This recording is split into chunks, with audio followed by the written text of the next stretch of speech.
fanaanada Hodan Abdirahman dheere ayaa si adag uga xanaaqday isla markaasina ka falcelisay YouTuberada Soomaaliyeed ee raashanka intooda badani ka bixiyay heestii uu soo qaaday saygeeda Mursal Muuse ee dhaxyar haddaba fanaanada ayaa sheegtay in ay YouTuberadaasi si khaldan raashka uga bixiyeen isla markaasina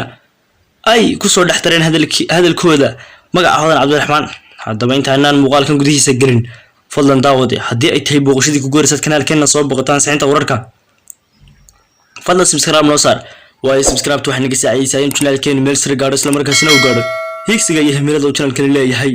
fadlan muuqaalkan aad daawanaysidna like noo saar waayo like waxay naga caawinaysaa in muuqaalkeenu meel sare gaadho isla markaasina uu gaadho dadka arrintan u baahan in laga jahil saaro haddaba daawadayaal sida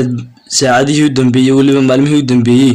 wada arkayseen waxa social media badi ahaanba qabsaday heestii dhaxyar oo aad ay uga falceliyeen dhamaanba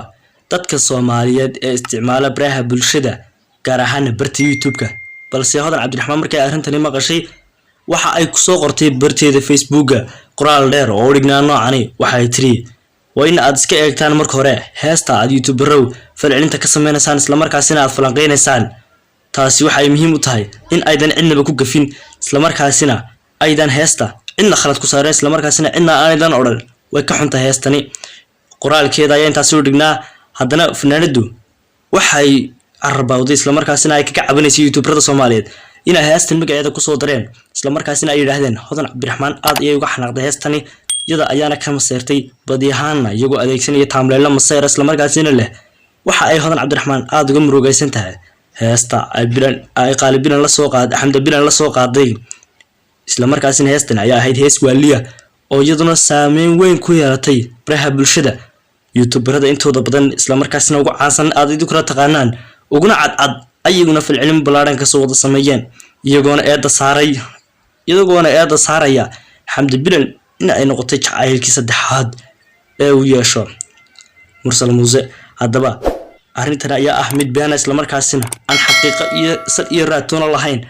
daawadayaal haddii aad aragtaan arrimaha noocan ah ka feejignaada ayaan dooran lahaa waayo fanaanada ayaa ka cabatay isla markaasina tiri haliga iyo khaladka iyo gafka intaas ayaan muuqaalkeena ku soo koobinaaye balse daawadayaal haddii ay tahay booqashadii ku guursad kanaalka soo boqoto fadlan subscribe noo saar gambalka nafro si ay ku soo gaaraan muuqaalada aad ka xiisaha badan leh aanu saacad walba bartan ku soo baahino muuqaalkan aad daawanaysidna fadlan like noo saar waayo like waxay naga saacidaysaa muuqaalkeena meel sare gaadho aad aad ugu mahadsantahay daawashada videoga daawanaysid waa inoo video-ga dambe haddii la yiraahdo